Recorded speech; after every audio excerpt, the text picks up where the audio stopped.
Ano na naman tong dumating na balita sa akin na yung Pekeng Marcos na idolo ng mga tanga, nagtatago-tago na lang kung saan-saan. Abay nagpa-parking, sa mga ledgi-ledgi. Akala ko ba mayaman yan?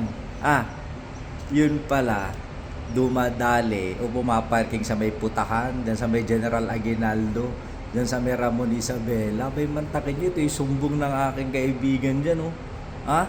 Anak ng tinapambi, pero balita ko, pag nasa region to daw, kung todo daw yung escort ng mga pulis dyan.